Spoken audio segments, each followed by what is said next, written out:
Alors, bienvenue à cette septième conférence dans ce thème s'engager avec son âme, c'est important.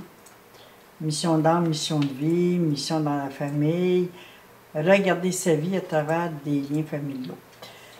Je sais que c'est un sujet qui est brûlant d'émotions, qui est très controversé, où on essaie de prendre notre place dans la vie, on essaie de retrouver l'amour, le soutien, l'écoute, et en contradiction, on essaie de quitter la famille, on essaie de quitter cet environnement qui nous a fait tant souffrir, qui nous fait encore souffrir. On a l'impression qu'on est tombé dans une famille étrangère. On a souvent l'impression qu'on n'a pas de place dans cette famille.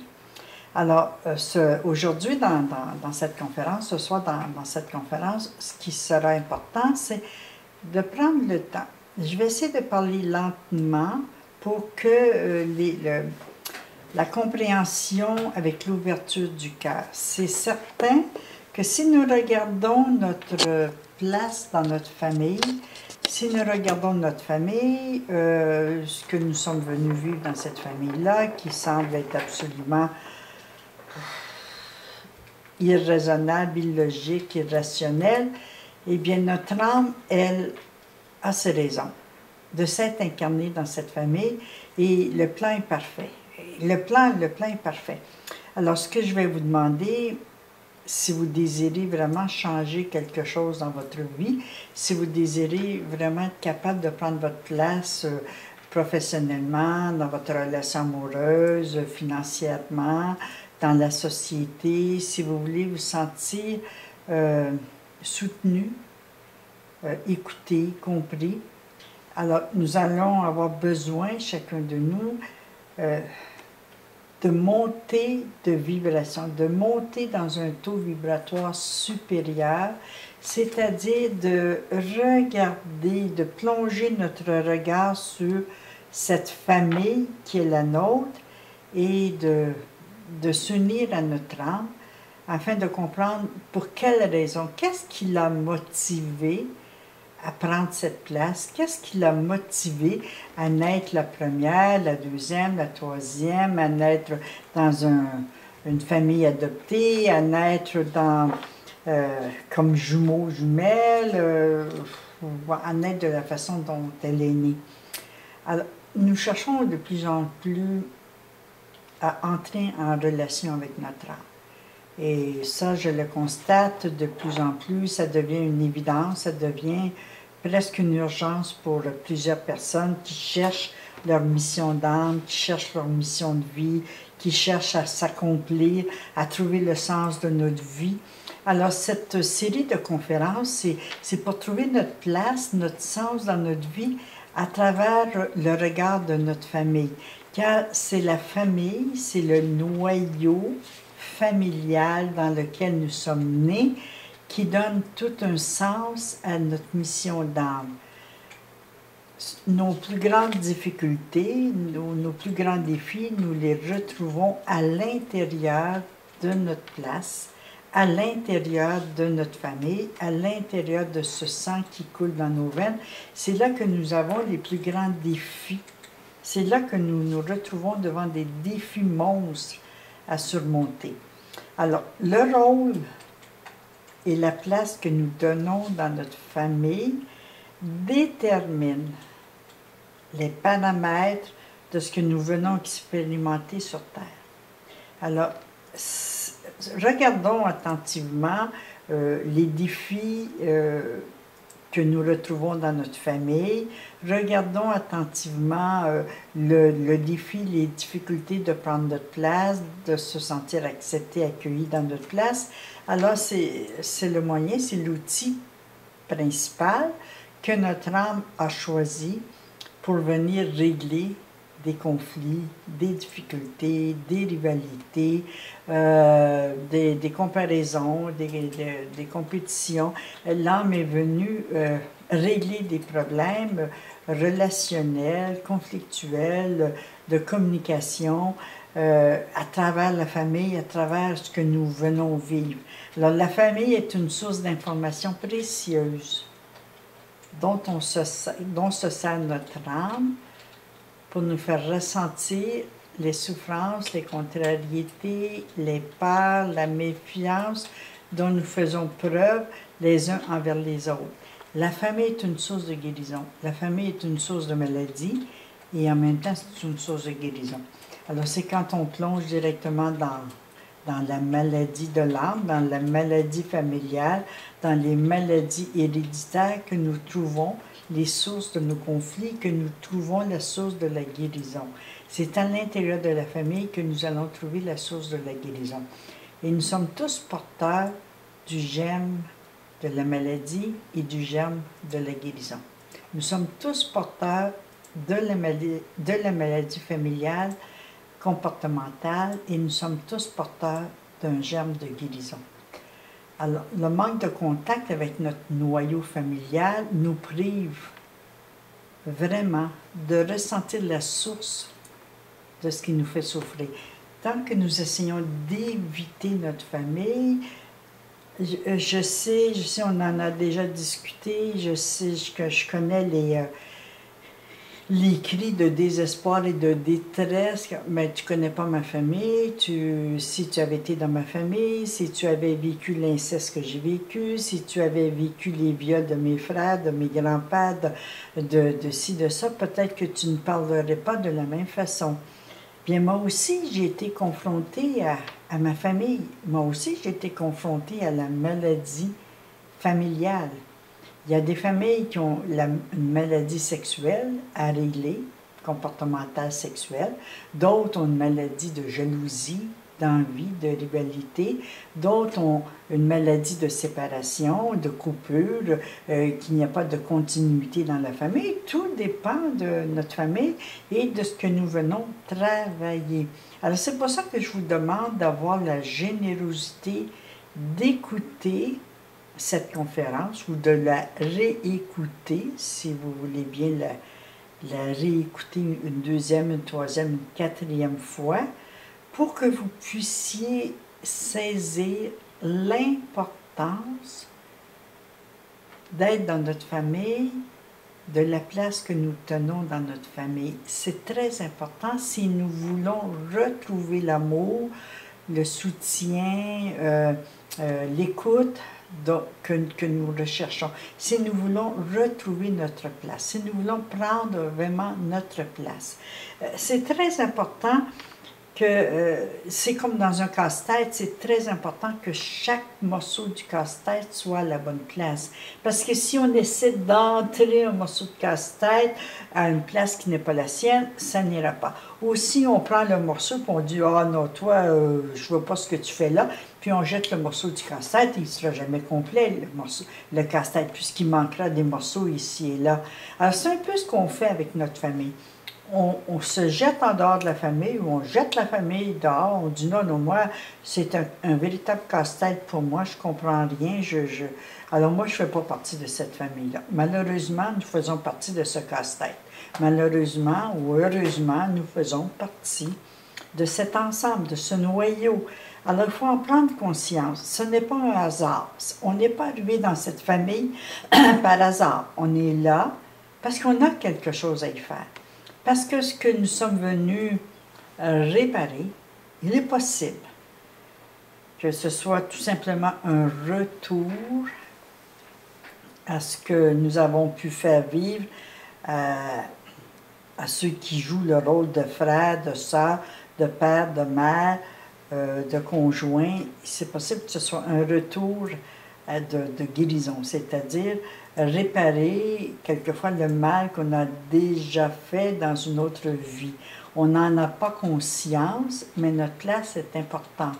Alors moi, je vais vous demander d'avoir cette ouverture de cœur, cette ouverture d'esprit, de ne pas regarder votre famille comme si vous aviez le nez collé dessus, mais plutôt avec un regard, un recul de ce qui se passe, aussi bien chez vous, vos frères, vos sœurs, vos oncles, vos tantes, neveux et nièces, et vous allez trouver des points des points de repère, des points de ressemblance où il est vrai que le même problème, la même difficulté se retrouve dans d'autres parties de notre famille.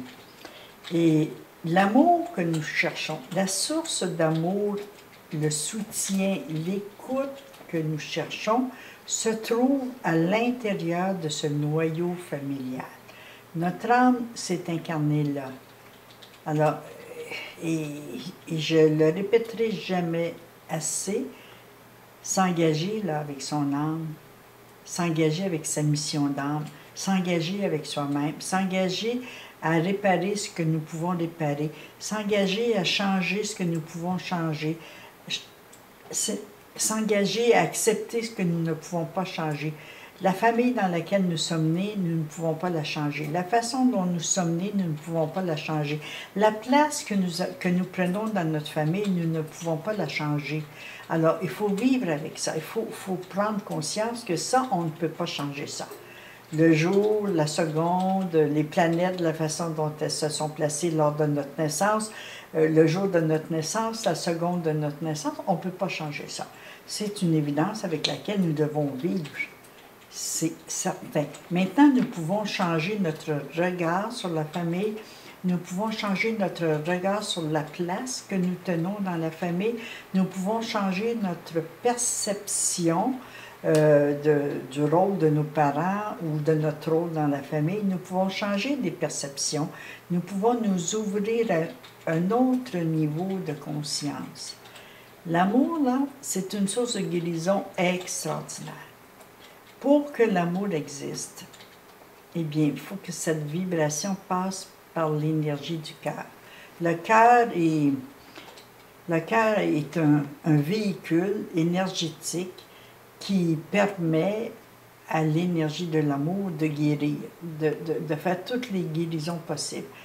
Cette énergie vibratoire, car l'amour ce n'est qu'une énergie, qu'une sensation, alors cette énergie-là a le pouvoir de transformer, de changer le regard, de faire en sorte qu'on puisse regarder notre santé physique, notre santé émotionnelle, notre santé professionnelle différemment.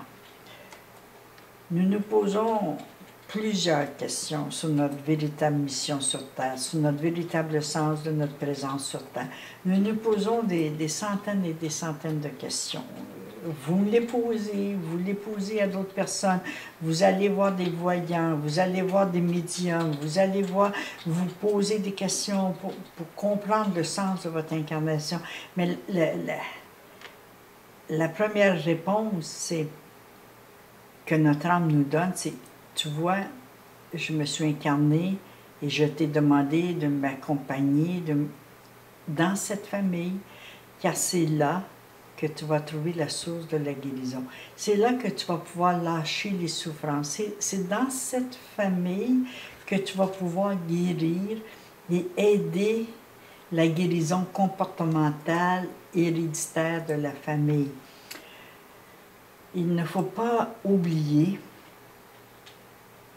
qu'en oubliant la raison unique de notre retour sur Terre, la mission de notre âme, par la place que nous tenons sur Terre, dans cette famille, lorsque nous oublions la principale raison, nous oublions d'être vraiment dans sa mission. Nous refusons une réalité que nous ne pouvons pas changer. Il y a des âmes qui s'incarnent dans une famille, qui sont adoptées immédiatement, et on peut prendre ça comme étant un abandon, un rejet, tout ça, mais ce n'est pas le cas. C'est qu'il y a beaucoup de raisons que l'âme a, que le raisonnable ne comprend pas. Alors, nous, de notre façon raisonnable, vous pouvez vous dire, et vous le dites peut-être depuis 50 ans, 40 ans, mais qu'est-ce que je fous dans cette famille? Mais c'est un vrai méli-mélo, personne ne se comprend, personne ne se connaît, personne ne veut participer aux réunions de famille, personne ne veut se rencontrer, personne ne veut se parler, tout le monde est en guerre. Alors c'est qu'on vient réparer des situations conflictuelles, on vient réparer des choses. Très souvent, nous allons jusqu'à prétendre que nous ne connaissons pas le véritable sens de notre présence sur Terre. Très souvent, nous allons même prétendre que cette famille nous est totalement étrangère et que nous n'avons rien de commun avec cette famille. Parce que ça ne nous plaît pas. Ce que nous voyons, ce que nous vivons, nous oublions le sens profond de notre incarnation. Nous oublions la raison principale de notre présence sur Terre. Et la raison principale, c'est s'engager avec son âme, s'engager à venir réparer nos qualités, nos ressources. Notre famille entière en a besoin. On est venu participer au mieux-être et à la prospérité de tous, y compris nous. Nous ressentons bien que quelque chose ne va pas dans notre vie lorsqu'on est coupé de sa famille, lorsqu'on a l'impression d'être toute seule. On voit bien qu'il manque un enracinement, il manque une solidité, il manque un esprit d'équipe, il manque un esprit de partage. Rester seul, loin de sa famille, nous fait vivre très souvent un vide, une sensation de solitude, d'isolement, d'être totalement coupé. Je ne sais pas, vous, quel est le plus grand mal-être dans votre famille. Moi, je sais qu'un grand mal-être dans ma famille, c'est un conflit de séparation. Mon père a été mis à la porte à l'âge de 9 ans. Ma mère, il y avait des conflits de séparation dans sa famille. J'ai un frère qui s'est séparé complètement de la famille. J'ai une soeur et une nièce qui continuent les séparations. Alors, il y a vraiment un besoin de réunir, de réunifier la famille afin d'arrêter chez nos descendants cette maladie héréditaire. Si je regarde au-delà de mes parents, eh bien, chez mes grands-parents, il devait y avoir aussi des conflits de séparation. Je ne peux pas vous en parler puisque j'ai été coupée de ma famille, de mes racines. Alors, je ne la connais même pas, la famille de mon père. Il n'y avait pas de contact, c'était séparé. Alors, on a besoin de retrouver nos racines, on a besoin de se regrouper autour de nous. Alors, nous préférons quelquefois nous dire pourquoi ça m'est arrivé à moi, c'est injuste. On se pose des questions, pourquoi moi, pourquoi pas moi, pourquoi c'est l'autre, pourquoi c'est ci, pourquoi c'est ça. C'est dans toutes ces questions-là, c'est dans ces réponses-là que vous allez trouver le sens profond de votre incarnation. Alors, l'importance de garder sa place. Alors, l'importance de se sentir à notre place, très souvent, nous, on va essayer de se justifier, on va essayer de se dire qu'on a raison de ne plus avoir de contact avec nos sœurs, avec nos frères, avec nos parents. On va se dire qu'on a raison de ne plus avoir de contact avec ces personnes qui nous ont fait tant souffrir. On va se dire très souvent qu'on a plein de raisons pour couper avec la famille.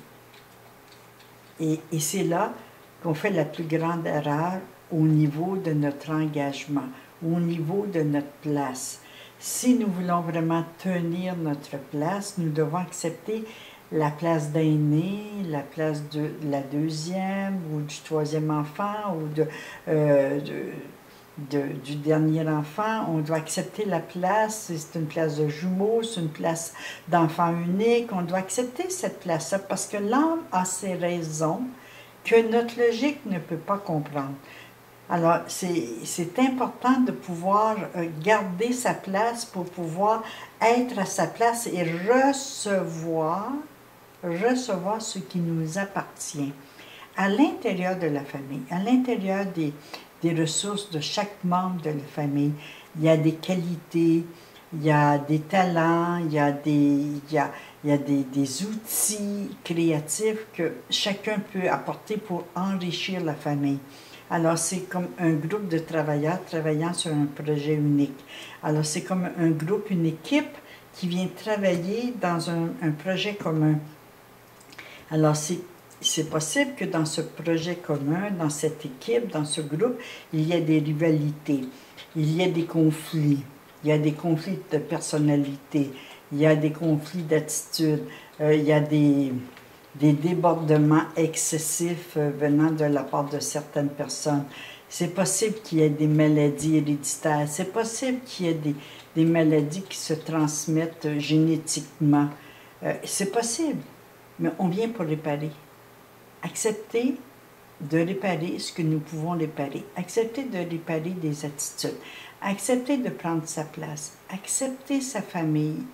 Accepter que dans cette famille, il y a peut-être des membres de la famille qui posent des gestes disgracieux, qui posent des gestes qui ne sont pas acceptables, qui posent des gestes, mais si ces personnes, que ce soit votre mère, que ce soit votre père, votre frère, votre soeur, un oncle, un grand-père, qu'importe s'il y a une personne dans votre famille qui pose des gestes désagréables, eh bien, si vous gardez votre place, vous allez pouvoir, à l'intérieur de votre cœur, laisser sortir des vibrations de guérison. Acceptez de faire sa part. Acceptez de rester sur place. Et là, je vais positionner que signifie garder sa place, que signifie prendre sa place.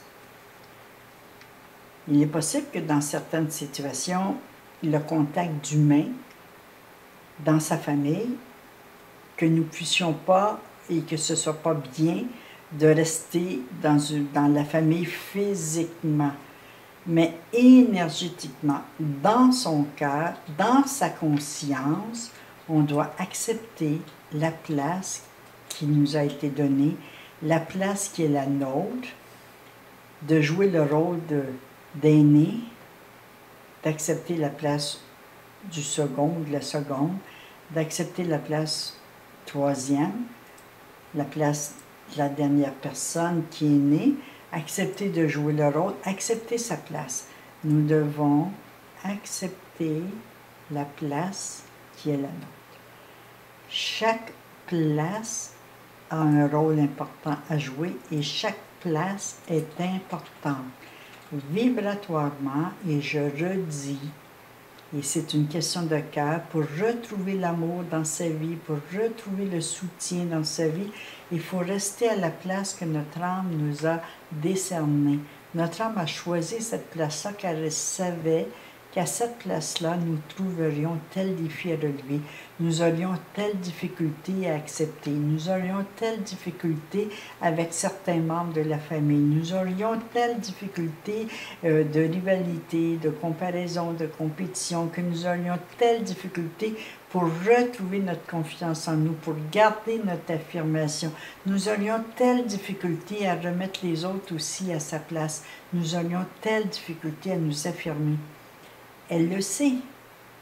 Et ce n'est pas en quittant notre place que nous allons pouvoir prendre notre place dans la vie. Si vous regardez la place que vous essayez de tenir professionnellement ou dans votre couple, ou avec vos enfants, ou avec vos compagnons, vos compagnes au travail, quelquefois vous avez l'impression que personne ne vous donne votre place, que vous essayez de prendre une place et qu'on vous dit que vous prenez trop de place, qu'on vous reproche la place que vous prenez, etc. Mais tout ça, c'est vibratoirement. Alors, il y a un plan de conscience auquel il faut quelquefois élever notre conscience. Ce plan de conscience, c'est que le plan est parfait. Et si nous sommes nés dans cette famille, à cette place-là, c'est qu'on a un rôle à jouer, on a une place importante à tenir, on ne doit pas la quitter.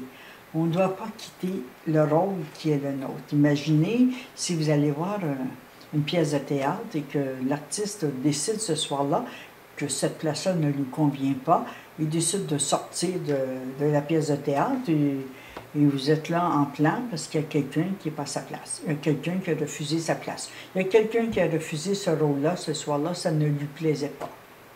Ce serait l'anarchie, ce serait le désordre total. Et dans la vie actuellement, dans notre vie, très souvent, on se retrouve devant des situations anarchiques, déséquilibrées, désharmonieuses. Ça peut être dans notre santé physique, ça peut être dans nos relations, on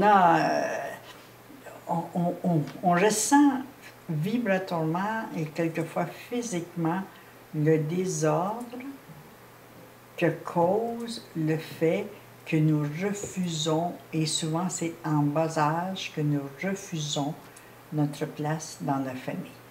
Nous préférons accuser les autres, juger les autres, dire que c'est ma mère ne voulait pas d'enfant, ma mère ne me désirait pas, j'étais de trop, mon père voulait un garçon, moi je suis une fille,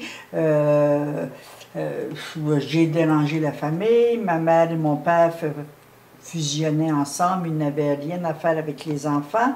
On peut trouver plein de prétextes. Mais si on monte vraiment, et là, ce que je vous demande, c'est d'avoir l'ouverture d'esprit, l'ouverture de cœur, de pouvoir monter sur un plan de conscience supérieur et de bien comprendre que la place que nous tenons, le rôle que nous tenons, il est important pour notre équilibre, pour notre harmonie, pour notre réussite, pour l'ensemble de notre vie. Nous avons accepté, nous nous sommes engagés avec notre âme à accepter cette place. Alors, il nous faut maintenant tenir nos promesses. Il nous faut maintenant nous engager avec nous-mêmes. Il nous faut aussi faire confiance à notre âme, à l'invisible, qui va nous aider, qui va nous guider. Alors, ce besoin de tout contrôler, ce besoin de contrôler nos émotions, ce besoin de contrôler les situations, ce besoin de repousser, de garder nos limites, de pousser les autres, de les empêcher de nous approcher, de les empêcher de nous aimer, eh bien, ça crée des déséquilibres dans notre vie. Et si j'ai tenu à faire cette conférence, s'engager avec son âme, c'est important, et aussi de ressentir l'importance de sa place, c'est que c'est de cette façon-là que nous allons recréer l'équilibre, l'harmonie dans notre vie. C'est comme ça que nous allons pouvoir recevoir ce qui nous appartient. Alors, le fait de vouloir trouver des justifications à nos souffrances, à notre place, de vouloir rejeter, repousser toutes les raisons de nos conflits, de vouloir réparer notre façon, de vouloir dire « moi, c'est pas comme ça que je verrais ça, je n'aime pas ce père-là, je n'aime pas cette mère-là, j'aime pas ce frère-là, j'aime pas cette soeur-là, ils ne m'aiment pas, ils ne veulent pas de moi, ils n'ont jamais voulu de moi. » Et tout ça, c'est faux. Ce ne sont que des prétextes du mental, de l'ego, de la peur de souffrir. Ce sont des situations qu'on interprète beaucoup à travers ce que nous voyons physiquement, en oubliant de prendre conscience, d'élever notre conscience à quelque chose de plus grand, de plus fort, de plus puissant que nous, c'est-à-dire le plan parfait. Notre âme a ses raisons, et notre raison, notre raisonnable, notre logique humaine ne peut pas comprendre. Notre âme sait d'où elle vient, où elle est et où elle va. Elle sait pourquoi elle s'est réincarnée avec sa rivale. Elle sait pourquoi elle s'est réincarnée avec quelqu'un avec qui on doit régler des problèmes de comportement, avec notre mère, de rivalité, avec notre père. Elle sait, elle connaît d'où nous venons. Alors, à quelque part, si nous désirons vraiment réussir notre vie, à quelque part, si nous voulons vraiment nous accomplir et réussir et retrouver la santé, l'équilibre dans notre vie, nous devons faire la part des choses et accepter ce que nous ne pouvons pas changer et changer ce que nous pouvons changer, c'est-à-dire changer notre regard sur les conflits qui sont devant nous. Ces conflits-là, on ne peut pas toujours les comprendre. On ne peut pas comprendre le comportement d'un grand-père, on ne peut pas toujours comprendre le comportement d'un père, d'un frère, on ne peut pas toujours les comprendre, mais on peut accepter de changer notre perception de notre rivalité, notre besoin de contrôler, notre besoin de se défendre. On peut vraiment changer une attitude, un comportement. Il nous faut retourner vers une ouverture de conscience. Il nous faut retourner vers une ouverture de conscience plus grande que notre conscience humaine. Et c'est là notre capacité de basculer vers un mieux-être. C'est avoir une conscience plus grande que notre petit moi. Avoir une conscience plus grande que juste mon frère, ma soeur, mon père, ma mère. Avoir une conscience plus grande que nous venons régler des choses, qu'il est possible que les personnes avec qui nous sommes à nouveau retrouvés, confrontés dans le noyau familial, eh bien, qu'il y ait vraiment un besoin d'un grand nettoyage familial. Actuellement, ce qui se passe sur la Terre, c'est un grand nettoyage de comportement, d'attitude, d'autorité, de vouloir prendre, de vouloir posséder, de vouloir prendre le contrôle. Alors, on vient travailler sur lâcher le contrôle, lâcher la domination, lâcher le besoin de résister et s'ouvrir à une conscience plus grande, s'ouvrir à la conscience de notre âme.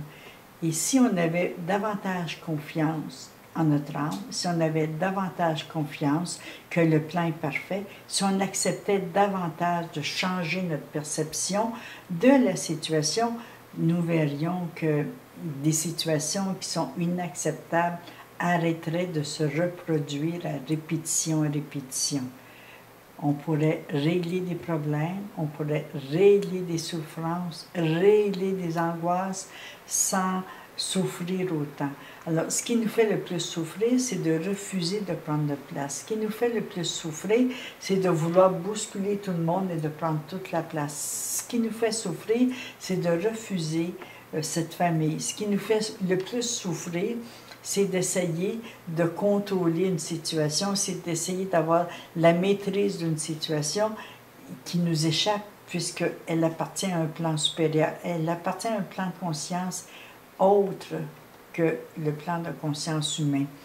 Alors, toutes ces sensations désagréables qui nous gardent réveillés la nuit, qui nous gardent dans des angoisses, dans des incompréhensions, dans des questionnements, pourquoi ci, pourquoi ça, pourquoi moi.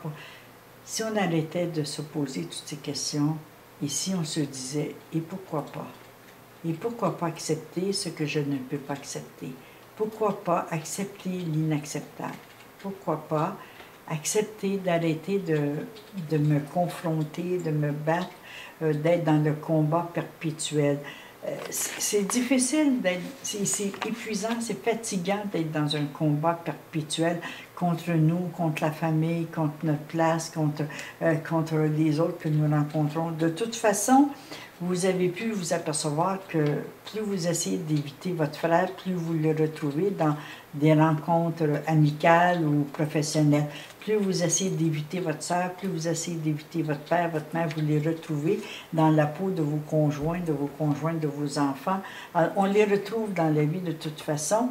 Les conflits qu'on a à venir régler, on doit les régler. Et nous avons accepté cette incarnation, même si vous essayez de me persuader ou de vous persuader que vous n'avez jamais demandé de venir sur Terre. Même si vous essayez de vous persuader, vous savez très bien qu'il y a des situations qui se répètent et pour que ces répétitions, ces situations répétitives qui se renouvellent et qui reviennent et avec toujours un peu plus d'insistance, si on lâchait ça, inutile de se rendre dans des maladies physiques, dans des cancers, dans des sensations d'impuissance.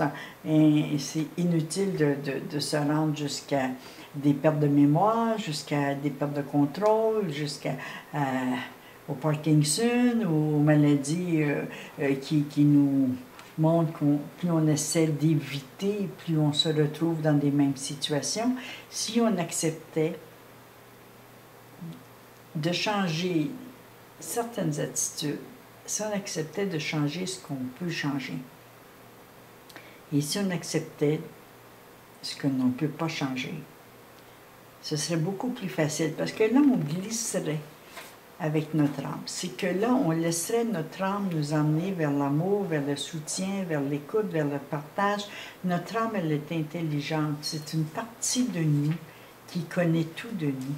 Alors, cette partie est là pour nous conduire vers un mieux-être, vers notre mission d'âme, vers notre mission de vie.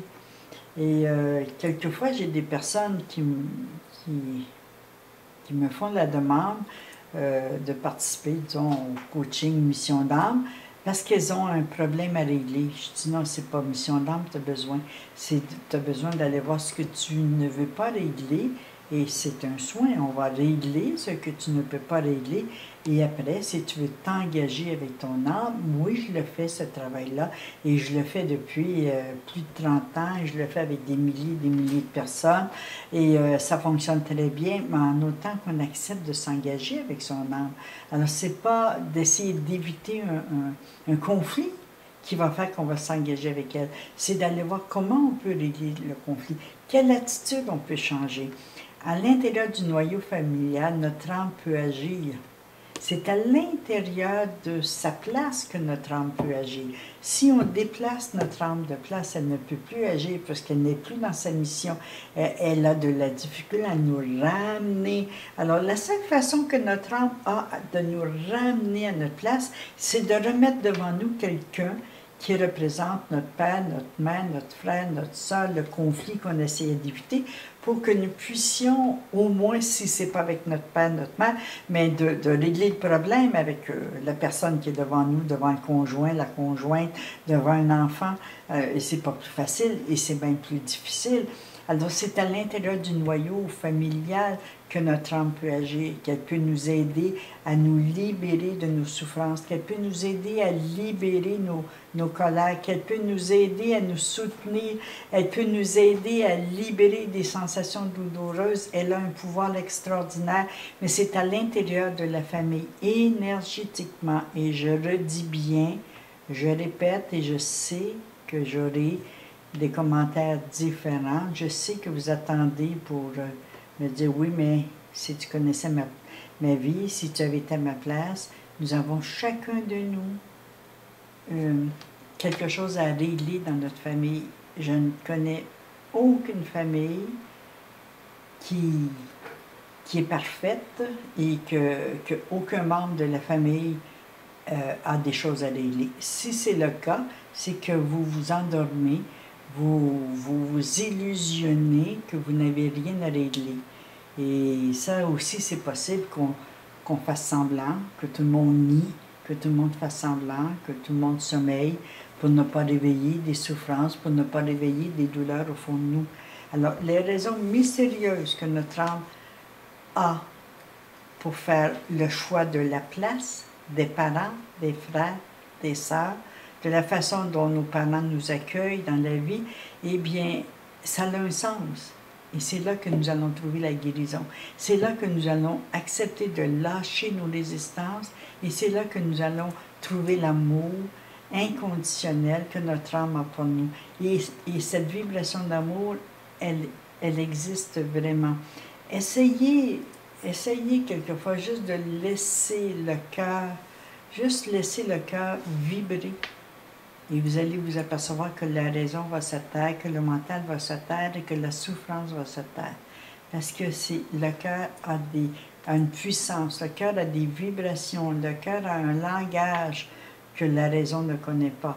Alors quand on laisse son cœur parler, on accepte sa place, même si on est à distance physiquement, on garde sa place. On accueille son père et sa mère, on reconnaît la souffrance de nos parents, on reconnaît la souffrance de nos frères et sœurs, on reconnaît la souffrance familiale et on laisse le cœur guider, diriger nos pensées.